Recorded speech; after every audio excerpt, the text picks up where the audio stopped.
Welcome to episode 50 of Anchored in Education. I'm E. Scott England, and Anchored in Education is the podcast dedicated to all things education. Educators across the world routinely engage in conversations surrounding fundamentals, concepts, and new ideas that improve this great profession. Sometimes we agree, other times we disagree. But at the end of the day, we are all anchored in education. I have said on more than one occasion, I've got the best children in the world. But then again, I'm their dad, so I'm a little biased. My guess is we have all said that, innocent enough. But what happens when we say or do things that are impacted by our bias? I know, you are probably thinking what I was initially thinking. I'm not biased. It's like we step into the education arena and all of a sudden we think we are impervious to bias. We say things like, I'm delivering a neutral view on this topic so as not to persuade biases of others. I'll be honest, I've thought that, and I realize now it is one of the most dangerous, not to mention incorrect, thoughts a person can have. Last summer, I was introduced to Megan Fuciarelli. Megan is not only a former Illinois educator, but was also an Illinois ASCD board member. She is now the executive director of US Squared, which stands for Understand Self, Unite Society. I've been fortunate to have several conversations with Megan and quickly realized that we all are biased. The most important thing is recognizing our bias and not let it negatively impact what we do. But I'm going to let Megan explain more about it, and I'm hoping you learn as much from her as I have. Megan, welcome to Anchored in Education. Thank you so much, Scott. Glad to be here. Well, we're excited to have you, and before we get into what I believe is just the utmost important topic we need to be talking about today, we'd like to find out a little bit more about you and how you became anchored in education. Absolutely. So I was originally a second grade teacher, and becoming a teacher was not something that I necessarily knew I wanted to do. I originally went into school, into my undergrad work to be a child play therapist. Okay. And I realized pretty quickly on that I would not be able to do that because it was just too close for comfort. And I was doing some internship work at schools because of that degree and decided to go into education. So I went into elementary education. And while I was in education, I started to look into Teaching Tolerance, which was a publication through the Southern Poverty Law Center. And I really tried to utilize a lot of their resources. But it wasn't until my junior year of college that I met a professor in the child psychology department who really helped me understand bias and some of that work. So I started as a second grade teacher and moved through the ranks pretty quickly. I went from second grade to teaching Spanish. Okay. And then I moved into a reading and writing specialist role. I was a bilingual reading specialist before moving into administration. And then most recently, I retired as a superintendent of schools. Wow. But I've always really wanted to look at social justice and some of those aspects. And that really, as far as anchoring me in education, I would say it was starting with the younger children. And in my career over the past 20, 25 years, I've really worked hard at making sure that we're looking at the whole child and all aspects of children and what they bring to the table. And not only what the children bring to the table, but what the students and the adults in the areas bring to the table. So parents and staff members and administrators, and really having that inspiration behind me to recognize that my personal experiences shaped who I am today. And I want to make sure that I provide a wide variety of experiences for others so that they can become the person that they're meant to be. Yeah, quite an impressive history and education there. And my listeners probably heard ASCD's whole child there. You're a former Illinois ASCD board member, though you're not in Illinois anymore. So I'm sure that at some point has lended its help to drive your passion here. Absolutely. I actually served as the whole child advocate for the state of Illinois while I was there on the state board. So I started as the urban education chair for Illinois ASCD and then moved into the whole child advocate role. Wow. Well, today we're talking about implicit bias and what is Yeah. it and does it impact our teaching and how can we mold and modify our bias over time.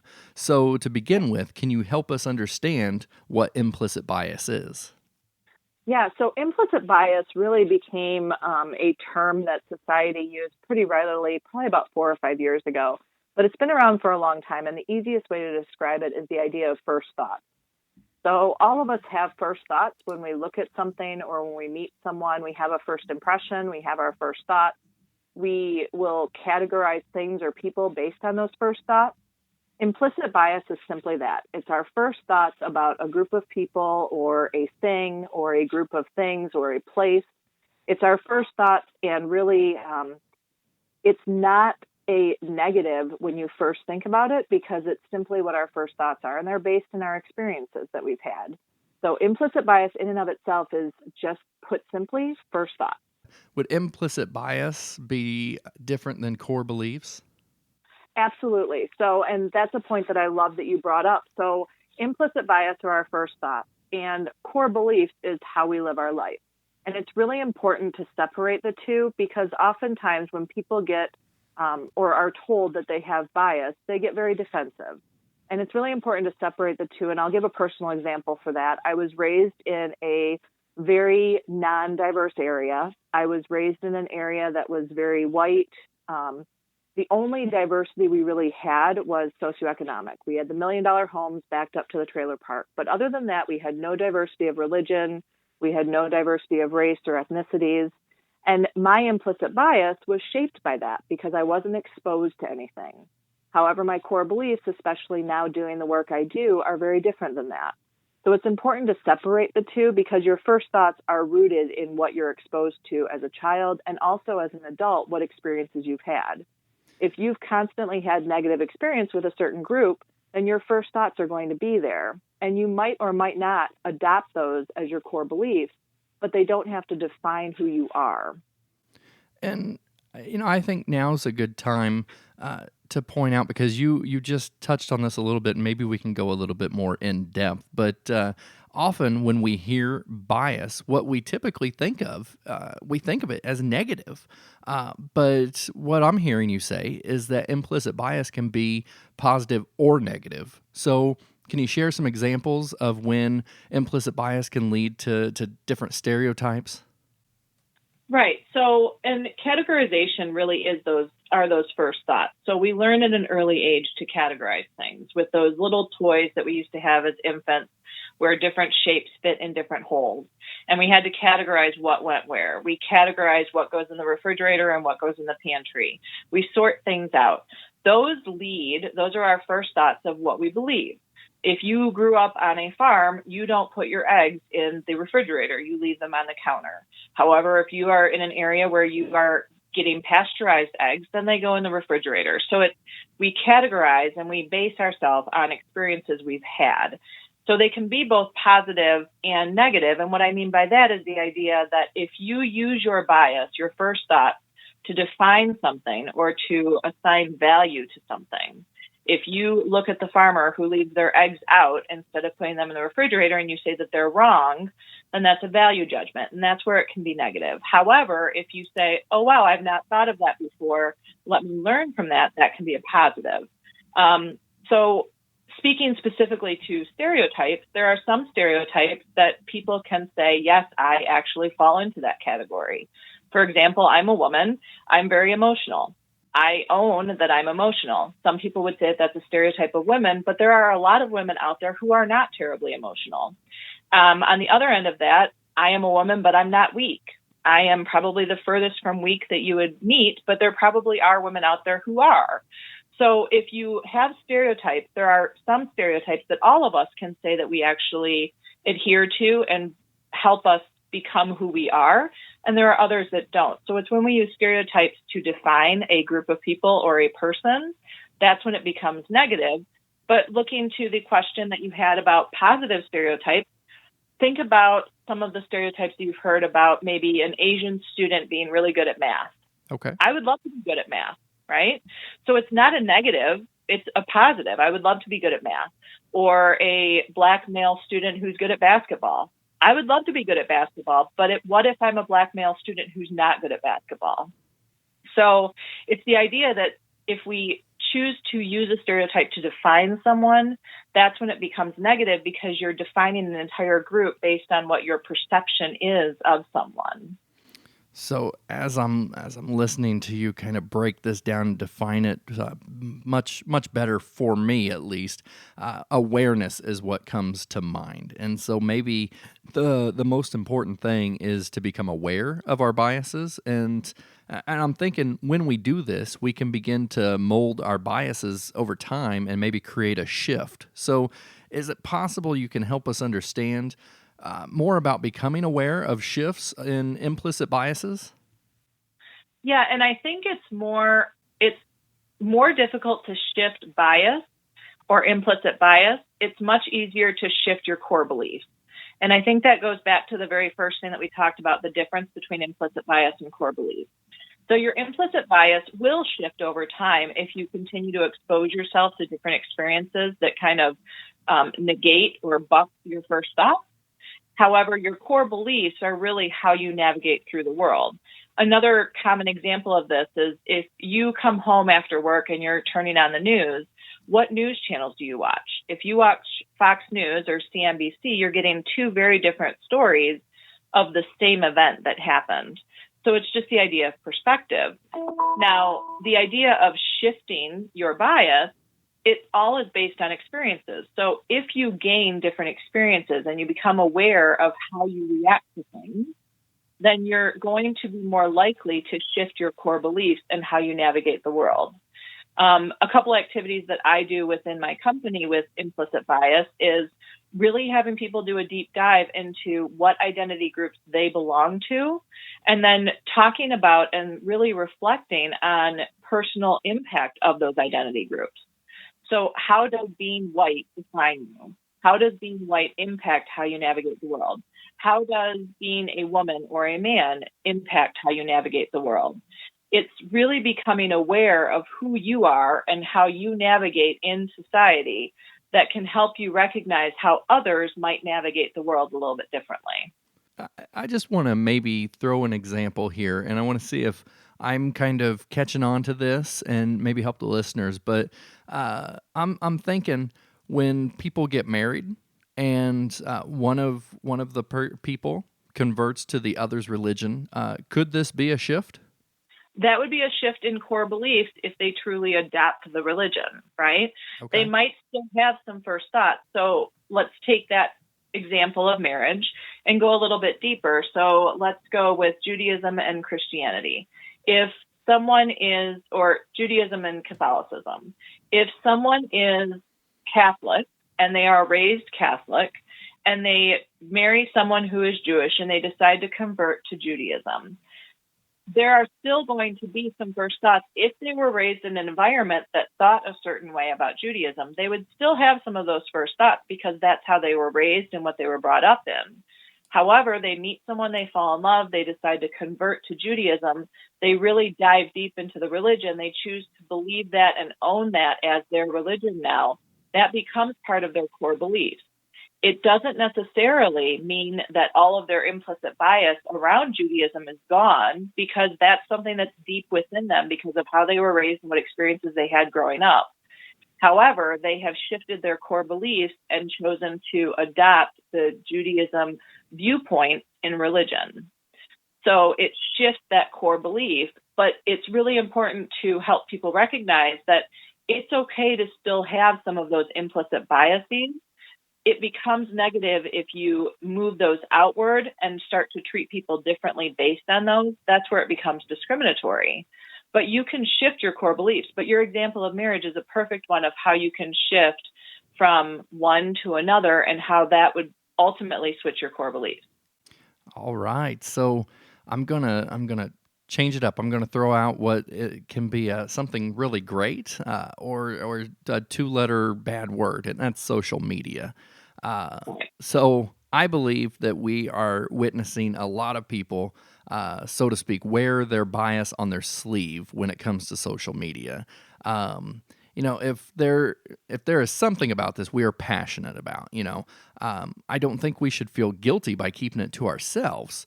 But sharing our opinion is one thing. Condemning others is very different. I really think, Megan, we need to talk a little bit more about this.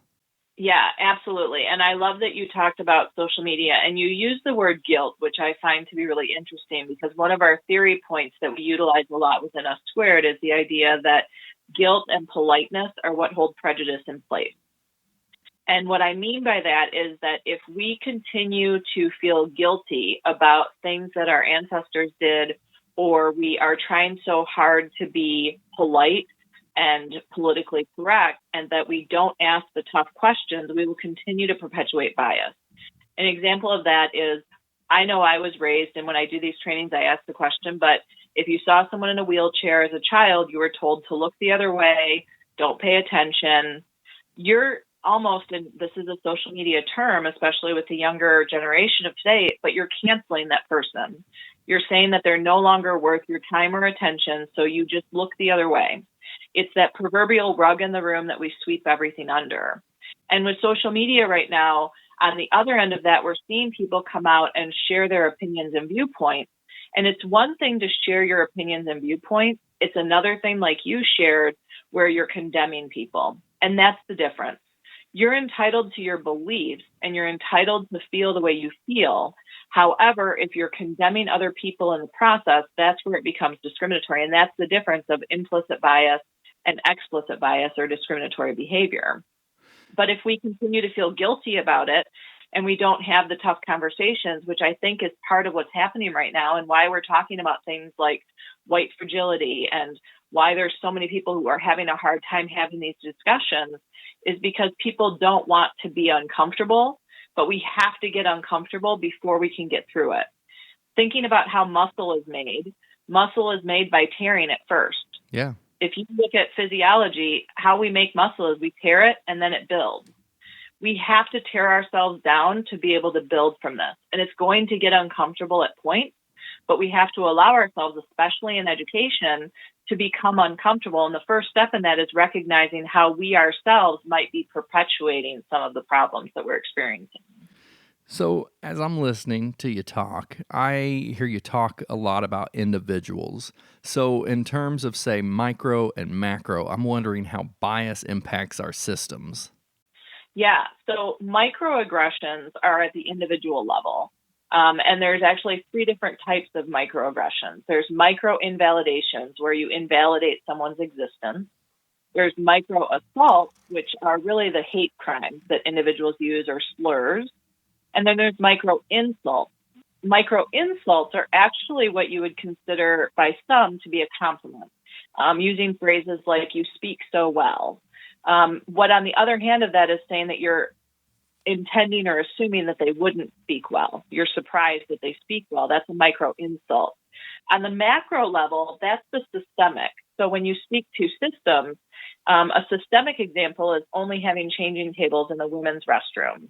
If you're a single father and you need to change your child, where are you going to do it? Makes it difficult.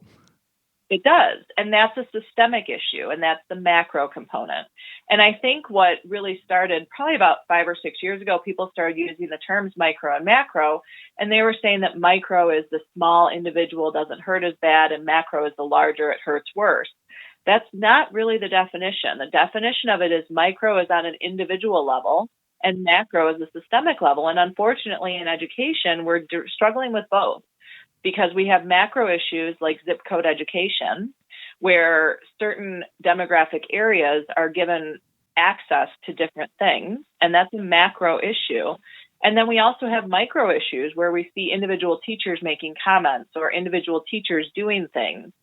And we're experiencing both in education. And that's one of the issues that we really have to look at, is both the individual, but also the systemic and policies, procedures that we're implementing in our schools.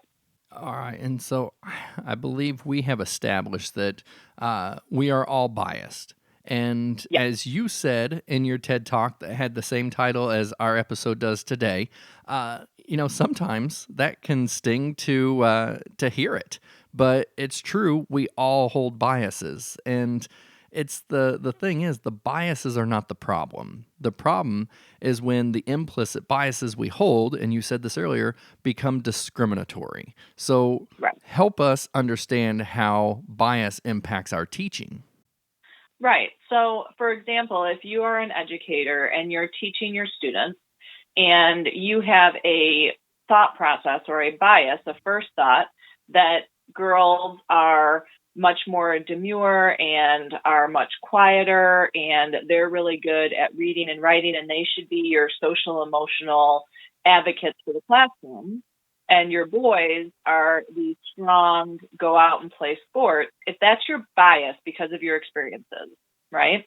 And you then treat your children like that in the classroom, that's where it becomes discriminatory because you might have a young boy who's really good at art or who is really good with social emotional components or leading a peace circle. And you might have a girl who's the top football player on the team, right? Yeah. So if you're allowing your first thought to define how you do things in the classroom. Another example I see with this a lot is a lot of our classrooms now have classroom jobs. And most classrooms are switching to the idea where students can choose their own job or they apply for jobs. But sometimes teachers are still defining those jobs and giving those jobs out.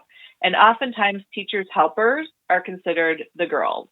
And the more active, take the lunch cart down or lift this up or stack the chairs is the boys. And if you're continuing to perpetuate that, that's where it can impact our teaching. And it also impacts the social emotional growth of our children in our classroom because they start to put themselves in those boxes because that's what they're experiencing. All right, and so that gives us an idea on how it can impact our teaching, but I'm wondering if we could, for a minute, go broader and talk about how bias could impact the curriculum on a whole. Yeah, so one of the things we talk a lot about within curriculum is using curriculum as a window, a mirror, and a sliding glass door. Let me break that down a little bit. So curriculum as a mirror is having curriculum that truly identifies who you are as an individual. So I still am, I'm a white woman. In school, I was reading about how people of my background influence the world. We had very Eurocentric text, very ethnocentric text, and I saw myself in the curriculum. So I definitely had curriculum as a mirror. When you look at curriculum as a window, it's looking at how others might live and also seeing how others might be impacted by history or impacted by the world around us. We have had typically in American society a very Eurocentric text. So imagine being someone of a marginalized group who's not represented in the text. If you don't see that yourself, and also being from a privileged group, not seeing others, you're not seeing curriculum as a window. You're not allowing yourself to see outside and how others live their life. And then the third part of that is curriculum as a sliding glass door. And this kind of takes the idea of curriculum as a window and expands it. So curriculum as a sliding glass door talks about how we open up the door and step into the world of someone else. So it's the project-based learning, the experiential learning throughout the process. And it's important for us when looking at curriculum and crafting our curriculum to ensure that we have all three of those as opportunities in our classroom. Whether you have students from different backgrounds or not, it's important to allow your students to hear and read and experience about everyone in society, because even if they don't experience that firsthand in your classroom, they will experience that as they become adults and as they move into society. And it's important for our students and our staff to really take a look at everyone in society within our curriculum and to have it accurately and appropriately represented and non-stereotypical with how we represent. And I wrote down the three things curriculum is a mirror, a window, and a sliding glass door. And we gave Illinois ASCD a shout out earlier, and I'm going to take the time to do a shout out again to them, but also to you. You wrote the trending article for Illinois ASCD's fall 2019 journal, and this is exactly what you talked about. Right. And so I'm going to link that onto my website. So because you gave a great overview of it, but I think in the trending article you went even more in depth, and it's something that we need to get a grasp on because. As we talked first about teaching. Now we've talked about curriculum. It's not a bad thing to look at this and realize, my bias is coming into my teaching, or there's definitely bias in the curriculum. It's what we do with the information once we realize that it's there. And it really leads to the idea of once you know better, do better.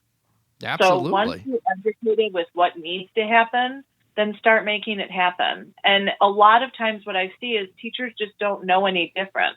They don't know any better because they haven't been told. They haven't been taught. They haven't been introduced. But once we start talking about this, and I applaud you for having this topic on your podcast, because once we start talking about it, then we have no excuses of why we don't do anything about it. You bet, and I'm excited that I've had the opportunity to get you on. And so before we go, I kind of want to just hit on what we just talked about, but give you the opportunity to maybe say a few more parting things on what else that we should know about biases that could help us, not just be better educators, what we just talked about, but better people. Right. And I think it goes back to one of the reflection exercises that I ask people to do quite a bit. And that's put pretty simply of we all can identify different identity groups that we belong to. Within those identity groups, most of us can identify an area that we are privileged in, whether it's having white privilege, male privilege, Christian privilege, heterosexual privilege. There's quite a few privileges that you have simply by being who you are. And one thing I encourage everyone to do is to identify a privilege that they recognize that they have, whether they feel like they are actually privileged or whether they own a privilege or they have a privilege from society's viewpoint, because that's part of the trigger, right? People will say, I'm not privileged. Just because I'm white doesn't mean I had a great life. No, but society will view you differently because of your white privilege. So identifying a privileged group that you belong to. On the other end of that, identifying a group that you belong to that maybe you've been discriminated against for. If you were overweight or underweight as a child, that's sizeism. That might be an area that you were discriminated against for. And I really, in everyone I've worked with, I've been able to identify and help people identify an area that they have privilege in, an area that they've been discriminated in, as well as a bias that they have. And those three things, if you can identify those within yourself first, because you have to do the work yourself before you try to do the work with anyone else. One thing I encourage everyone to do, especially in education, is don't try to help your students understand bias until you yourself understand bias. By recognizing this and then being willing to embrace it, then you're able to help others. But you have to do that reflection work first. There you go. Not only were we able to kind of glean your knowledge on this, but you have given us all an assignment to begin working on as well. So, Megan, we appreciate that. We appreciate you, and thank you so much for joining us on Anchored in Education today. Thank you, Scott. I appreciate the opportunity. Do you see what I mean about learning a lot from Megan? I truly believe she is an amazing person working to educate us all towards a much-needed goal of creating a more united society. Now, you can find more about Megan and Us Squared, remember, Understand Self, Unite Society, on my website, escottengland.com. I'll also link to her website there in the resource section. Now, before I wrap up today's episode, don't forget to subscribe to Anchored in Education on whatever platform you get your podcasts. After many conversations with Megan, I quickly realized I am biased. In fact, in Megan's TEDx talk, she told the audience that they were all biased and followed up by saying, I know I might have hit a nerve saying that. I know it did for me when I first heard it, but it's true.